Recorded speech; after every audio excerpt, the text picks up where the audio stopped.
अस्सलाम वालेकुम स्टूडेंट्स, क्या हाल चाल है। अच्छा जी, हम एक और लेक्चर जो है वो बेसिक कॉन्सेप्ट्स का आप लोगों के साथ में डिस्कस करता हूँ। इस लेसन में भी मैं आप लोगों के साथ जो चीज़ें डिस्कस करूँगा वो आपके कॉस्ट अकाउंटिंग की बेसिक होंगी, आपकी बुनियादें स्ट्रॉन्ग करेंगी और आपके बेसिक्स के लिए बहुत ज़्यादा ज़रूरी हैं।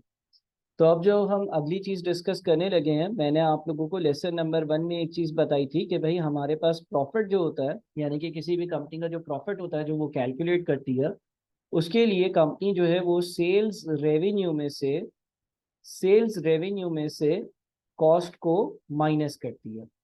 अच्छा, कॉस्ट के बारे में हमने देखा था कि भाई कॉस्ट जो है वो वेरिएबल भी हो सकती है, फिक्स भी हो सकती है, सेमी वेरिएबल या सेमी फिक्स भी हो सकती है, जिसका फिक्स्ड और वेरिएबल हिस्सा हम अलग कर सकते हैं, और स्टेप फिक्स कॉस्ट भी हो सकती है। अब मैं आप लोगों को एक कॉन्सेप्ट करवा रहा हूँ जिसमें मैं आप लोगों को कंट्रीब्यूशन, ब्रेक इवन, इन चीज़ों से इंट्रोड्यूस करवाऊंगा। ये आप लोगों का एक टॉपिक है, कॉस्ट वॉल्यूम प्रॉफिट एनालिसिस या ब्रेक इवन एनालिसिस, उसकी बुनियाद है। अलबत्ता हम उस टॉपिक में नहीं जाएंगे, बट उस टॉपिक से रेलेवेंट जो चीज़ें हैं उसको कुछ हद तक डिस्कस करेंगे। ये टॉपिक जो है ये एज्यूम करता है कि जो खर्चे होते हैं, यानी कि जो कॉस्ट होती हैं, वो सिर्फ और सिर्फ दो तरह की होती हैं, या तो फिक्स्ड या तो वेरिएबल। ठीक है जी। वैसे तो उसूली तौर पर हमने चार तरह के खर्चे पढ़े, लेकिन इस टॉपिक की असम्पशन है कि जितने भी खर्चे होंगे वो या तो फिक्स्ड होंगे या तो वेरिएबल होंगे। हाँ, बाद में ऐसे केसेस हम देखेंगे कि अगर कोई सेमी वेरिएबल कॉस्ट हो तो इस टॉपिक में कैसे इनकॉर्पोरेट करना है, कोई स्टेप फिक्स कॉस्ट हो तो इस टॉपिक में कैसे इनकॉर्पोरेट करना है। लेकिन अभी आप यही एज्यूम कर लें कि इस टॉपिक के हिसाब से खर्चे या तो आपके पास फिक्स्ड होंगे या वेरिएबल। तो ये प्रॉफिट का जो इक्वेशन है जिसमें हम लोग सेल्स रेवेन्यू में से सारी कॉस्ट को माइनस करते हैं, मैं ये कह सकता हूँ कि profit is equals to sales revenue minus variable cost minus fixed cost.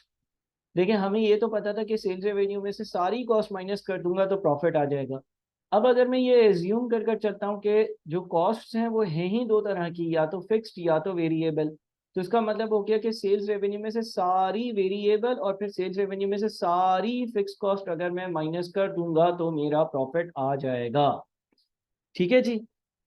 अब इसको जरा एक एग्जाम्पल के जरिए समझते हैं। एज्यूम कर लें कि आपके पास जो कोई भी प्रोडक्ट आप बनाकर बेच रहे हो उसकी सेलिंग प्राइस है 45, और उसकी जो वेरिएबल कॉस्ट पर यूनिट है, यानी कि एक यूनिट की जो वेरिएबल कॉस्ट है वो है 25, और जो आपकी कंपनी की फिक्स्ड कॉस्ट है, वो फिक्स कॉस्ट है टोटल 80। ऐसे ही मैं अमाउंट्स ले रहा हूँ, ठीक है जी। और फिर मैं कुछ यूनिट्स लिखता हूँ यहाँ पर। यूनिट्स में मैं जो है वो लिख देता हूँ 0 यूनिट्स, फिर मैं लिख देता हूँ 2 यूनिट, फिर मैं लिख देता हूँ 4 यूनिट, फिर मैं लिख देता हूँ 8 यूनिट, और फिर मैं लिख देता हूँ 10 यूनिट्स। और इन यूनिट्स पर मैं सेल्स रेवेन्यू ढूंढता हूँ। अच्छा, सेल्स रेवेन्यू कैसे ढूंढा जाता है? सेल्स रेवेन्यू ढूंढना हमें आता है अब। और सेल्स रेवेन्यू हम ढूंढते हैं, सेलिंग प्राइस को किससे मल्टीप्लाई करते हैं? सेलिंग प्राइस को यूनिट से मल्टीप्लाई करते हैं, ये हम पढ़ चुके हैं। तो अगर मैं 0 यूनिट्स बेचूंगा, एक यूनिट 45 का बेचता हूँ, लेकिन अगर मैं 0 यूनिट्स बेचूंगा तो सेल्स रेवेन्यू जो होगा मेरा वो 0 होगा। ठीक है जी। अगर मैं 0 यूनिट्स बेचता हूँ और चाहे सेल्स रेवेन्यू एक यूनिट से मुझे 45 रुपये आते हो, लेकिन मेरा सेल्स रेवेन्यू 0 होगा। अगर मैं 2 यूनिट्स बेचता हूँ तो 45 के हिसाब से मेरा सेल्स रेवेन्यू 90 होगा। 45 इंटू टू। अगर मैं 4 यूनिट्स बेचता हूँ तो 45 इंटू 4 मेरा सेल्स रेवेन्यू 180 होगा।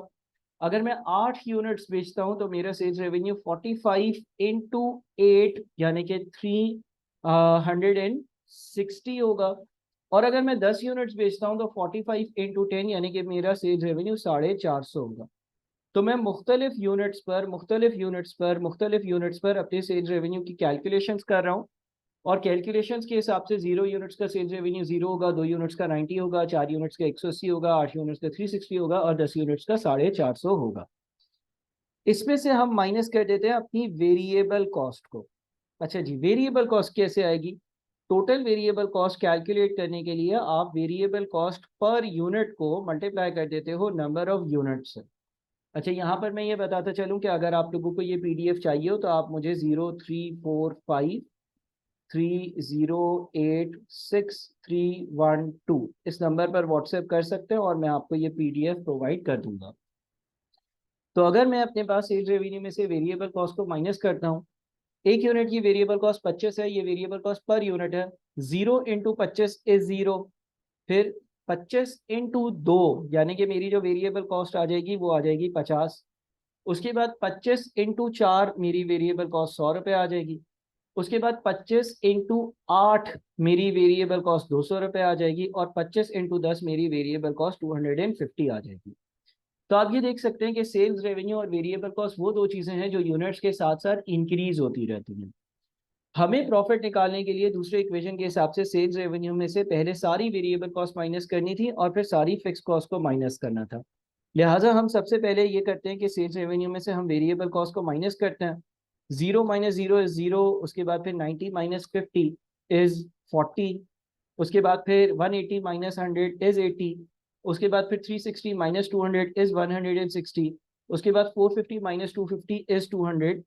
जब हम सेल्स रेवेन्यू में से सिर्फ वेरिएबल कॉस्ट वाली अमाउंट को माइनस करते हैं, जब हम सेल्स रेवेन्यू में से सिर्फ वेरिएबल कॉस्ट वाली अमाउंट को माइनस करते हैं, तो जो अमाउंट हमारे पास आता है इसको हम कंट्रीब्यूशन कहते हैं। ठीक है जी, क्यों कहते हैं ये थोड़ी देर में मैं बताता हूँ। अच्छा, प्रॉफिट पर आने के लिए इसमें से अभी भी मजीद क्या चीज माइनस करनी होगी? Fix cost. फिक्स कॉस्ट आपकी 80 है, तो 0 यूनिट्स पर भी 80 होगी, 2 यूनिट्स पर भी 80 होगी, 4 यूनिट्स पर भी 80 होगी, 8 यूनिट्स पर भी 80 होगी और 10 यूनिट्स पर भी 80 होगी। अगर मैं अपने पास कंट्रीब्यूशन में से अपनी फिक्स कॉस्ट को माइनस कर दूंगा, अगर मैं अपने पास कंट्रीब्यूशन में से अपनी फिक्स कॉस्ट को माइनस कर दूंगा, तो मेरे पास प्रॉफिट या लॉस वाली अमाउंट आ जाएगी। पहले हम प्रॉफिट या लॉस वाली अमाउंट जो है वो मालूम कर लेते हैं कि कितनी होगी। पहले केस में 80 रुपए का नुकसान होगा, दूसरे केस में आपका नुकसान जो है वो 40 होगा, तीसरे केस में आपका जो नुकसान है वो 0 होगा, चौथे केस में आपको 80 का प्रॉफिट हो रहा है और फिर पांचवें केस में आपके पास 120 रुपए का प्रॉफिट हो रहा है। अब हमें जरा इसी को थोड़ा सा और इम्फेसाइज करना। एक चीज जो हमने यहाँ पर सीखी, एक चीज जो एक नई चीज हमने जो यहाँ पर इंट्रोड्यूस करी वो है कंट्रीब्यूशन की टर्म। देखिए, कंट्रीब्यूशन क्या है? वो पैसा जो मेरे पास बच गया है, जो फिक्स कॉस्ट को कवर करने के लिए मैं कंट्रीब्यूट करूंगा या जिससे मैं अपनी फिक्स कॉस्ट वाला खर्चा पूरा करूंगा, और अगर फिर कुछ बच जाता है तो वो मेरा प्रॉफिट होगा। हमने क्या किया, हम वापस से चीजों को रिकैप करते हैं। Profit sales revenue minus cost के बराबर होता है। कॉस्ट मैंने कहा कि हम सिर्फ और सिर्फ कंसिडर करते हैं कि सिर्फ दो तरह के खर्चे हैं, या तो वेरिएबल है या तो फिक्स्ड है। तो इसका मतलब ये हो गया कि मेरा प्रॉफिट का इक्वेशन बन जाएगा sales revenue minus variable cost minus fix cost. फिर हमने एक एग्जांपल ली, उस एग्जांपल के हिसाब से एक यूनिट की सेलिंग प्राइस 45 है, एक यूनिट की वेरिएबल कॉस्ट पर यूनिट 25 है और फिक्स कॉस्ट जो है वो 80 है। तो हमने 0, 2, 4, 8 और 10 यूनिट से एक एग्जाम्पल ली और उस पर हमने सेल्स रेवेन्यू कैलकुलेट किया। सेल्स रेवेन्यू के लिए सेलिंग प्राइस को यूनिट से मल्टीप्लाई किया। मिसाल के तौर पर 0 यूनिट्स के सेल्स रेवेन्यू के लिए 45 इंटू 0, 2 यूनिट्स के लिए 45 इंटू 2 और 4 यूनिट्स के लिए 45 इंटू 4, ये मेरा सेल्स रेवेन्यू आ गया।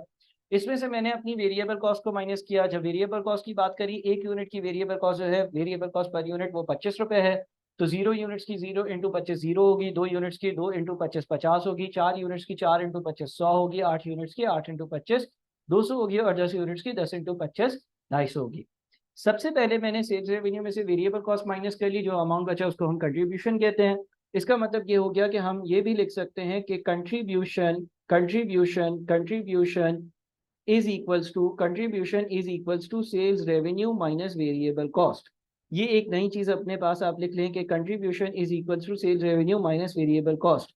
अगर मैं सेल्स रेवेन्यू में से वेरिएबल कॉस्ट को माइनस कर देता हूं तो जो अमाउंट बच जाता है उसको हम कंट्रीब्यूशन कहते हैं। या हम ये भी कह सकते हैं कि प्रॉफिट को एक और तरह से लिखा जा सकता है। कैसे? देखिए, sales revenue minus variable cost क्या है? Sales revenue minus variable cost contribution है। तो मैं इसको ऐसे भी लिख सकता हूँ, profit is equals to contribution, profit is equals to contribution minus fix cost. यानी कि अगर कंट्रीब्यूशन में से फिक्स कॉस्ट माइनस कर लूंगा तो मेरा प्रॉफिट आ जाएगा। कंट्रीब्यूशन वो अमाउंट होता है जो फिक्स कॉस्ट को कवर करने के लिए मेरे पास कंट्रीब्यूट हुआ होता है, जमा हुआ होता है। मिसाल के तौर पर मैंने 2 यूनिट्स 90 के बेचे, उन 2 यूनिट्स की आप 2 यूनिट्स वाली एग्जांपल लिखिए। 2 यूनिट्स की जो वेरिएबल कॉस्ट थी वो 50 थी, तो 90 में से 50 को अगर मैंने माइनस कर दिया, मेरे पास 40 रुपए बच गए। 40 रुपए से मैं फिक्स कॉस्ट 80 रुपए की पे करने गया तो मुझे 40 का नुकसान हुआ, क्योंकि 40 जेब से मिलाने पड़े।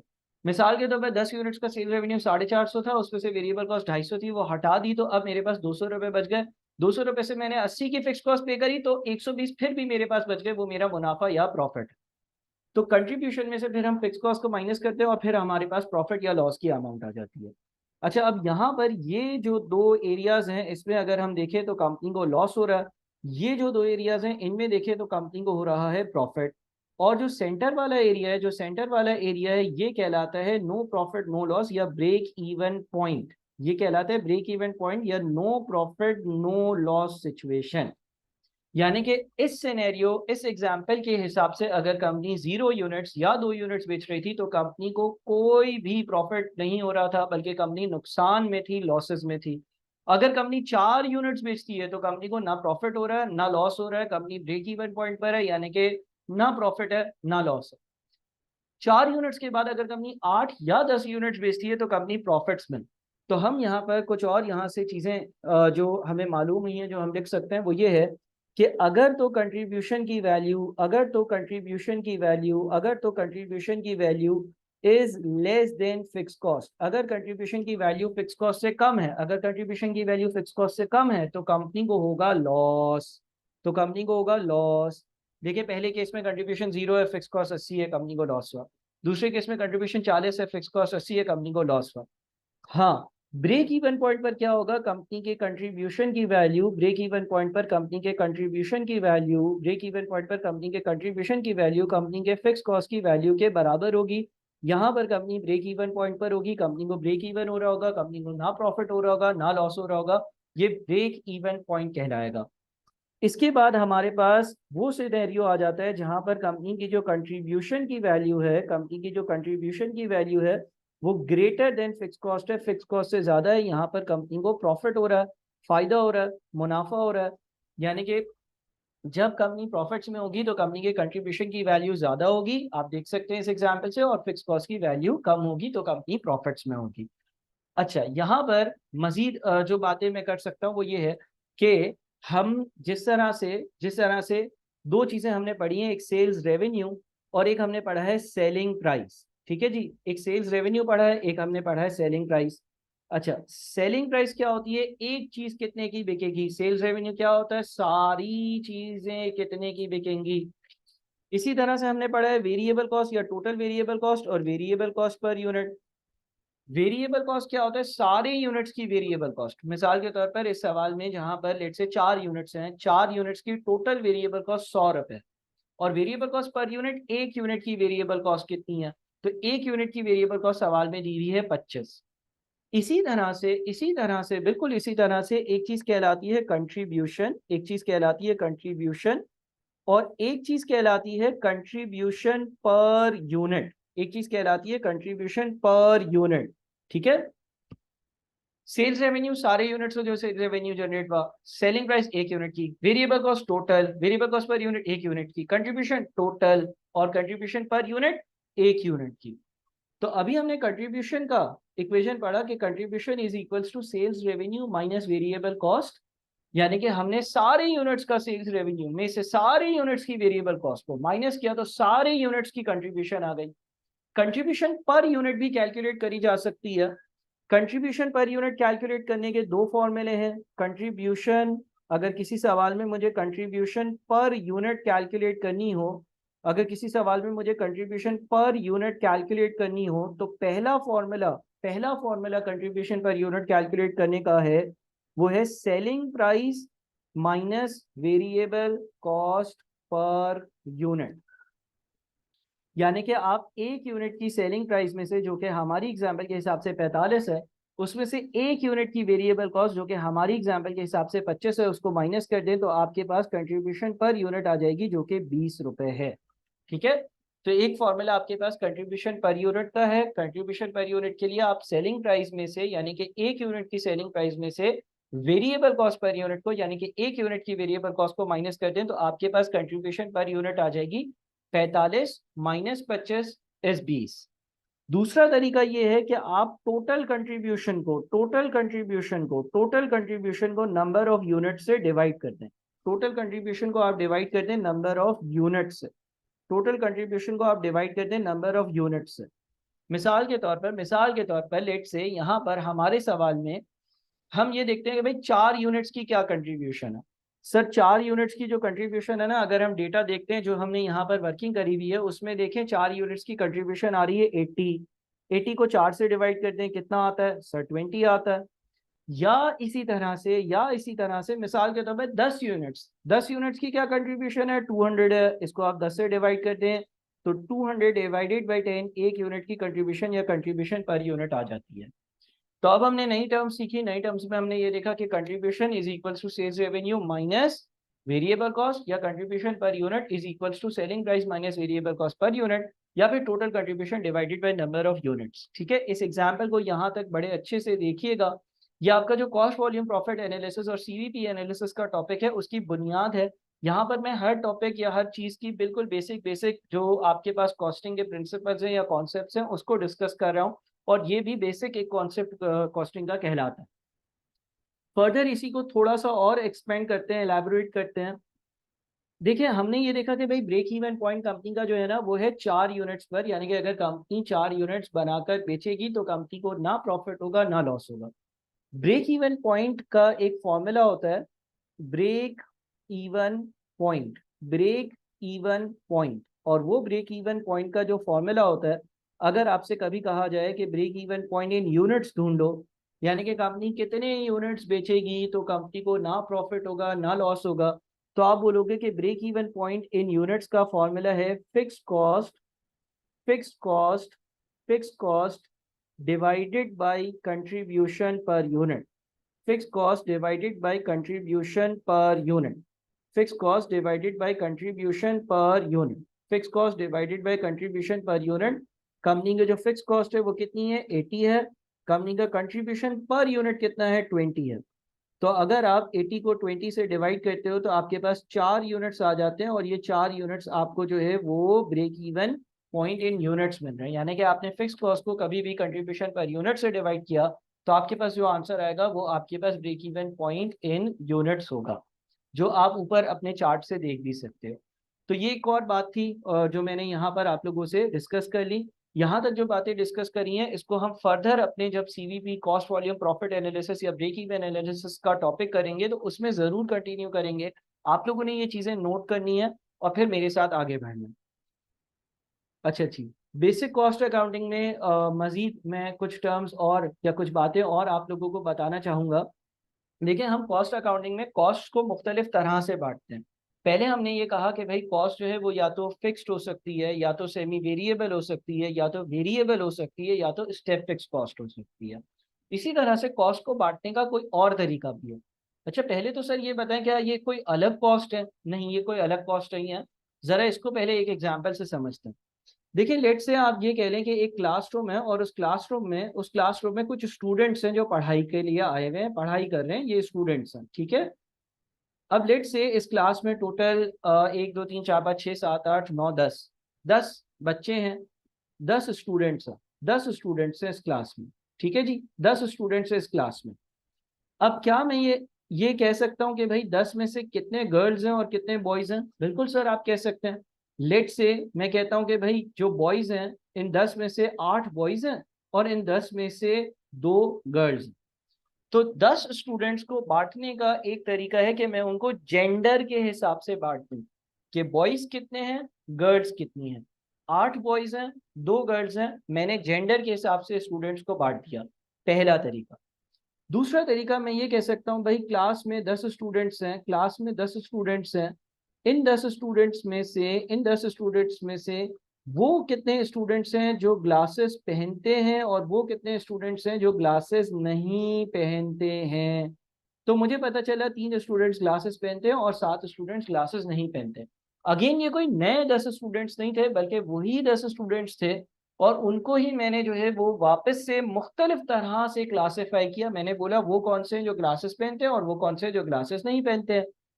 इसी तरह से लेट से क्लास में 10 स्टूडेंट्स हैं, मैं इन 10 स्टूडेंट्स को एक और तरह से ऐसे क्लासीफाई कर सकता हूँ कि मैं बोल दूं भाई कितने ऐसे स्टूडेंट्स हैं जिनकी एज जो है ना, एज वो लेस देन 15 ईयर्स है, और कितने ऐसे हैं जिनकी एज जो है वो मोर देन या ग्रेटर देन 15 ईयर्स है। तो अगेन लेट से मुझे पता चला 15 साल से कम वाला एक बच्चा है और 15 साल से ज्यादा वाले 9 बच्चे। कहने का मकसद ये है, कहने का मकसद है कि वही 10 स्टूडेंट्स थे, लेकिन उसको क्लासिफाई करने के, उनको मुख्तलिफ कैटेगरीज में बांटने के एक से ज्यादा पॉसिबल तरीके हो सकते हैं। तो इसी तरह से जब हम कॉस्ट की बात करते हैं, तो अभी हमने कॉस्ट को जो बांटा है ना, वो बाय इट्स बिहेवियर, उसके रवैये के हिसाब से बांटा है कि किस तरह से कॉस्ट रिएक्ट करती है। ये एक तरीका था कॉस्ट को बांटने का। और हमने ये कहा कि भाई या तो कॉस्ट जो है वो एक फिक्स कॉस्ट होगी, या वो एक वेरिएबल कॉस्ट होगी, या वो एक सेमी वेरिएबल कॉस्ट होगी, या वो एक स्टेप फिक्स कॉस्ट होगी।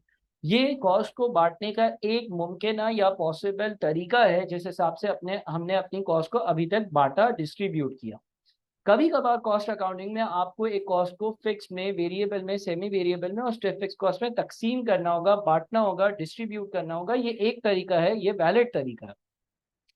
इसी तरह से कभी कभार ऐसा होगा कि जो आपकी कॉस्ट होगी ना, उस कॉस्ट को आपने दो हिस्सों में बांटना होगा, और आपने बताना होगा कि इसमें से कौन सी कॉस्ट ऐसी है जो डायरेक्ट कॉस्ट है, और कौन सी कॉस्ट ऐसी है जो इनडायरेक्ट कॉस्ट है।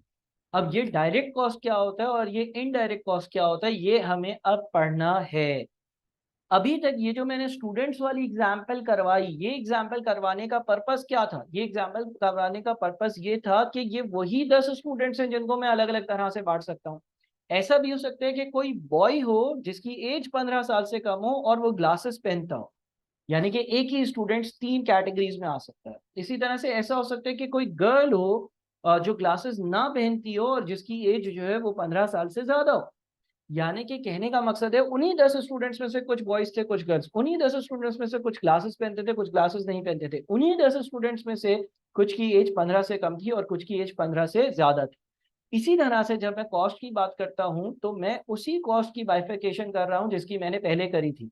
मैंने पहले ये कहा कि कुछ कॉस्ट है जिसको हम फिक्स्ड, वेरिएबल, सेमी वेरिएबल या स्टेप फिक्स कॉस्ट कह सकते हैं। अब उन्हीं कॉस्ट को मैं ये कह रहा हूं कि ये जो कॉस्ट है, इसमें से कुछ को हम डायरेक्ट और कुछ को हम इनडायरेक्ट कह सकते हैं। यानी कि कोई नई कॉस्ट नहीं है, कोई नई कॉस्ट नहीं है। हम पहले for example rent rent rent rent को हम क्या कहते थे? हम रेंट को कहते थे कि रेंट की कॉस्ट एक फिक्स्ड कॉस्ट है। हम फॉर एग्जाम्पल पहले टायर्स की कॉस्ट को क्या कह रहे थे? टायर की कॉस्ट को हम ये कह रहे थे कि ये एक वेरिएबल कॉस्ट है क्योंकि यूनिट्स के साथ इंक्रीज होगी। अब उसी टायर की कॉस्ट को, उसी रेंट की कॉस्ट को हम कहेंगे कि या तो ये रेंट की कॉस्ट डायरेक्ट है, या तो ये रेंट की कॉस्ट इनडायरेक्ट है। कैसे कहेंगे ये देखते हैं जरा। तो अब हम कॉस्ट को क्लासिफाई करें एक और तरह से, और हम ये कह रहे हैं कि भाई कुछ कॉस्ट ऐसी होती हैं जो हमारी डायरेक्ट कॉस्ट होती हैं, और कुछ कॉस्ट ऐसी होती हैं जो हमारी इनडायरेक्ट कॉस्ट होती हैं। अच्छा, डायरेक्ट कॉस्ट में भी 3 नस्लें हैं, 3 कैटेगरीज हैं, 3 बाइफरकेशंस हैं।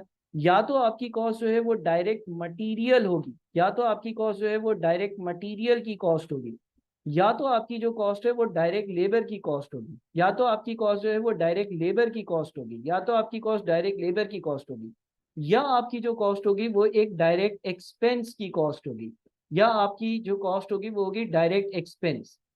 जब हम इन तीन चीजों को ऐड करते हैं, direct material, direct labour, direct expenses, जब हम इन 3 चीजों को ऐड करते हैं, direct material, direct labour, direct expenses, तो जो अमाउंट बनता है उसको हम प्राइम कॉस्ट कहते हैं, उसको हम प्राइम कॉस्ट कहते हैं।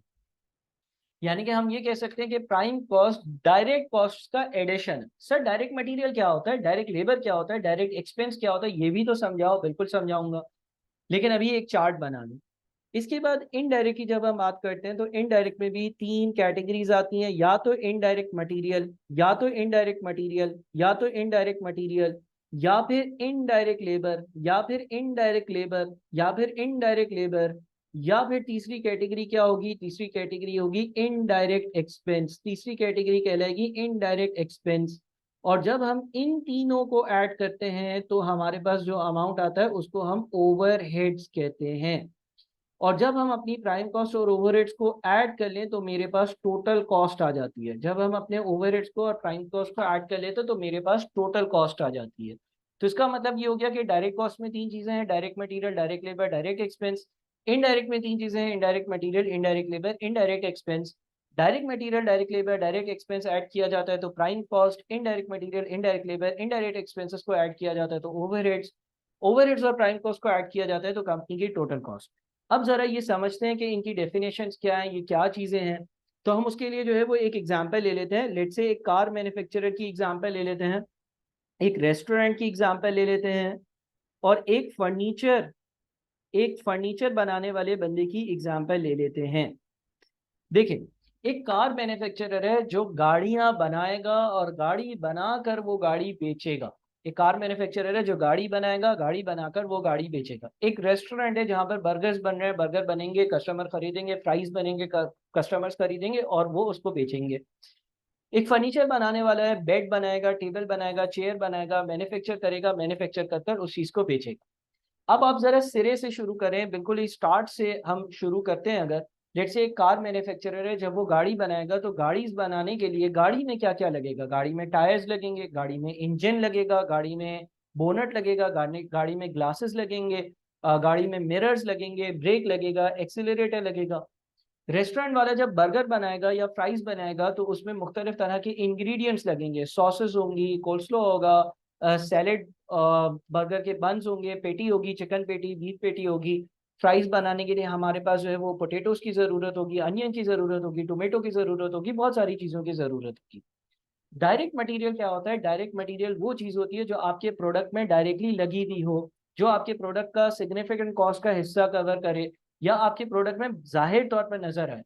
फर्नीचर मैन्युफैक्चरर के लिए फर्नीचर जब वो बनाएगा तो जब कुर्सी बनकर आएगी तो उसमें वुड लगा हुआ होगा। वुड के अलावा हो सकता है कोई महंगी लेमिनेशन लगी हुई हो, उसके कोई अच्छे महंगे वाले कोई टेबल पर जो है वो हैंडल्स लगे हुए हो या स्टील का काम हुआ हो। तो डायरेक्ट मटेरियल क्या होता है? डायरेक्ट मटेरियल वो मटेरियल की कॉस्ट, वो मटेरियल की कॉस्ट। मटेरियल क्या होता है? जो चीज मैं हाथ लगा सकूं, छू सकूं। तो जनरली डायरेक्ट मटेरियल की कॉस्ट में क्या आएगा? कार मैन्युफैक्चरर के लिए टायर्स की कॉस्ट आ सकती है, इंजन की कॉस्ट आ सकती है। ये वो चीजें हैं जो मेरे मेन फिनिश गुड्स में लगे हुए मुझे नजर आएंगे। मैं अगर एक गाड़ी की बात करूंगा तो एक गाड़ी में मुझे टायर्स लगे हुए नजर आएंगे, उसका बोनट होगा, उसका इंजन होगा। थोड़ी थोड़ी सी अजीब सी गाड़ी बन गई भारत। तो ये चीजें कहलाएंगी डायरेक्ट मटेरियल। अब जब गाड़ी मैन्युफैक्चर होती है तो जाहिर है डायरेक्ट मटेरियल का भी खर्चा होता है। फॉर सिंप्लिसिटी हम एज्यूम कर लेते हैं, आसान रखने के लिए, चीजें आसान रखने के लिए हम एज्यूम कर लेते हैं एक गाड़ी में 500 रुपए का डायरेक्ट मटेरियल लगा। इसके बाद आ जाते हैं डायरेक्ट लेबर पर। डायरेक्ट लेबर वो लेबर होता है, डायरेक्ट लेबर वो मजदूर होता है, डायरेक्ट लेबर उस मजदूर की तनख्वाह होती है, डायरेक्ट लेबर उस लेबर की उस मजदूर की सैलरी होती है जो प्रोडक्शन में डायरेक्टली इन्वॉल्व हो। मिसाल के तौर पर गाड़ी बनाने वाले प्लांट पर बहुत सारे वर्कर्स ऐसे होंगे जो गाड़ी के दरवाजे जोड़ रहे हैं। गाड़ी बनाने वाले प्लांट पर बहुत सारे वर्कर्स ऐसे होंगे जो गाड़ी में इंजन फिट कर रहे हैं, टायर्स लगा रहे हैं। ये सारे वो मजदूर हैं जिसकी मैं तनख्वाह पे कर रहा हूँ, जो गाड़ी बनाने के लिए डायरेक्टली इन्वॉल्व है। रेस्टोरेंट में जो शेफ होगा, जो खाना पका रहा होगा, वो डायरेक्ट लेबर कहलाएगा। और फर्नीचर मैन्युफैक्चरर के लिए जो कारपेंटर होगा, जो मजदूरी कर कर टेबल कुर्सी बना रहा होगा, उसकी तनख्वाह डायरेक्ट लेबर की तनख्वाह कहलाएगी।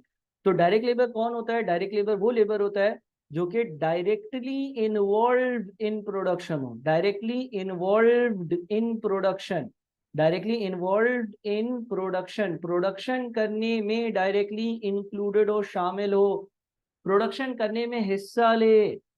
ठीक है जी। अच्छा, तो डायरेक्ट लेबर की लेट से हम कह लेते हैं 200 रुपए की कॉस्ट है।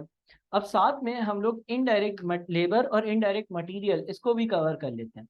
देखिए, जब एक रेस्टोरेंट की बात करूंगा तो रेस्टोरेंट में बहुत सारे लोग काम कर रहे होंगे। उसमें से कुछ शेफ्स होंगे, कुछ कुक होंगे, कुछ खाना पकाने में इन्वॉल्व होंगे।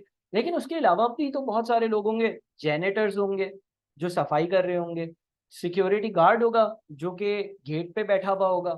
इसी तरह से गाड़ी बनाने वाली फैक्ट्री हो गई या फर्नीचर बनाने वाला हो गया, इधर भी बहुत सारे ऐसे लोग भी होंगे जो मजदूरी कर रहे होंगे, काम कर रहे होंगे, उनको भी तनख्वाह देते हैं हम, या तनख्वाह मिलती होगी जो भी उस रेस्टोरेंट का ओनर होगा उससे।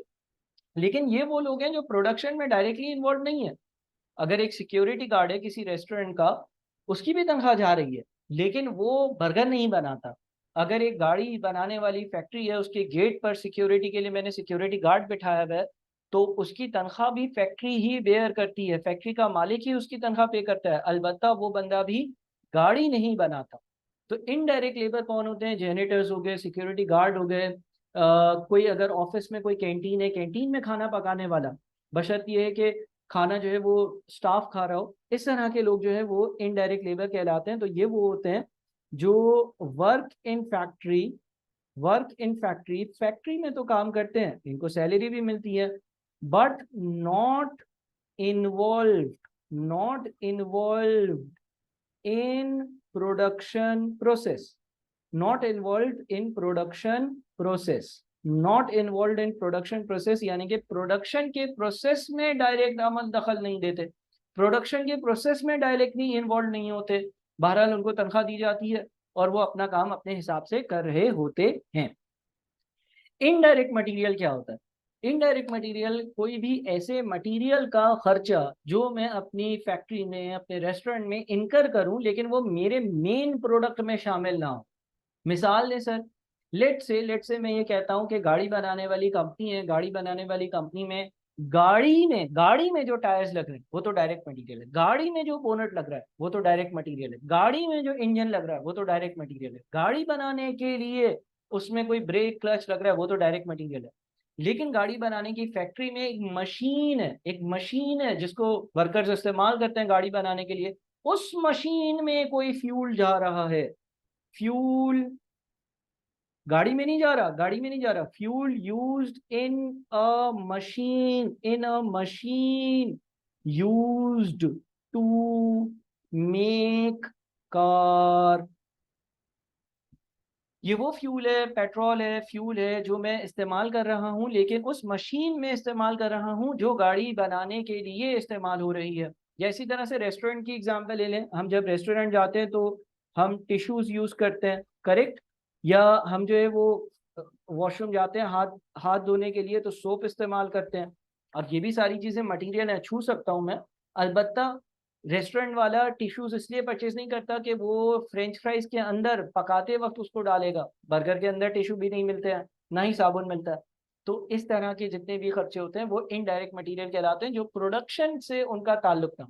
इसका मतलब सर हमें समझ में ये आ रहा है कि डायरेक्ट कॉस्ट वो होती है जिनका प्रोडक्शन से गहरा ताल्लुक होता है, जो यूनिट्स की कॉस्ट में नजर आता है।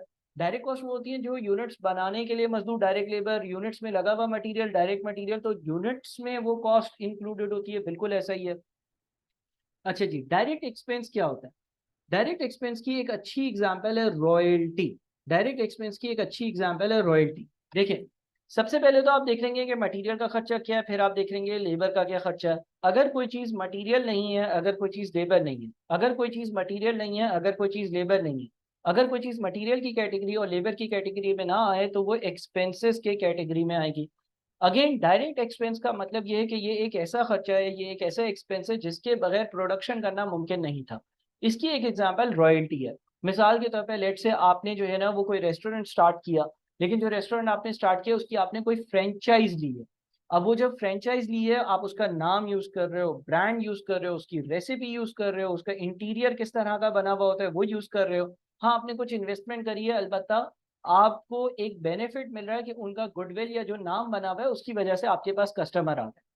तो लेट से इस रेस्टोरेंट जो आपने रेस्टोरेंट ओपन किया है, जो मेन पेरेंट कंपनी है, जो बॉस है, जो राइट्स देता है अपने नाम पर बिजनेस करने का आपको, उससे ये बोला हुआ है हर बर्गर बिकेगा तो 50 रुपए मेरे, हर बर्गर बिकेगा तो 70 रुपए मेरे। इसको हम रॉयल्टी एक्सपेंस कहते हैं या रॉयल्टी कहते हैं। अब ये डायरेक्ट एक्सपेंस क्यों है? इसलिए क्योंकि बर्गर बेचने के लिए रॉयल्टी पे करना जरूरी है। इसी तरह से कार मैन्युफैक्चरिंग पर आ जाओ। आपने पाकिस्तान में एक गाड़ी बनाने का प्लांट स्टार्ट किया, लेकिन आप जो है वो कोई जैपनीज टेक्नोलॉजी यूज कर रहे हो, जैपनीज नेम यूज कर रहे हो, जैपनीज तरीका उसको मैन्युफैक्चर करने का यूज कर रहे हो और उनका नाम यूज कर रहे हो, जिसकी वजह से आपकी गाड़ियां ज्यादा बिक रही हैं। तो वो जो जैपनीज कंपनी होगी, चाइनीज कंपनी होगी, कोरियन कंपनी होगी जिससे आपने लाइसेंस लिया है, उसने आपको ये बोला हुआ है कि हर गाड़ी बेचोगे तो 1 लाख रुपया हमें दोगे, या हर गाड़ी बनाओगे तो 1 लाख रुपया हमें दोगे। तो ये एक रॉयल्टी की मिसाल है। इसके बगैर प्रोडक्शन करना और गाड़ियों को बेचना मुमकिन नहीं है। ये मेरी ज़रूरत है और ये मेरा डायरेक्ट एक्सपेंस इसलिए है क्योंकि इसके बगैर यूनिट जो है वो बिक ही नहीं सकता, यूनिट में और इस कॉस्ट में गहरा ताल्लुक है। इसी तरह से एक और एग्जांपल ले लो, लेट से कोई कंस्ट्रक्शन करने वाली कंपनी है। अब जब कंस्ट्रक्शन करने वाली कंपनी होती है तो वो डिगिंग करते हैं, डिगिंग कर कर और फिर जो है ना वो ग्राउंड में से पानी निकाल कर और ज़मीन को सीधा कर कर और वहां पर बुनियाद या बेस बनाकर और उस पर फ्लोर्स बनाए जाते हैं।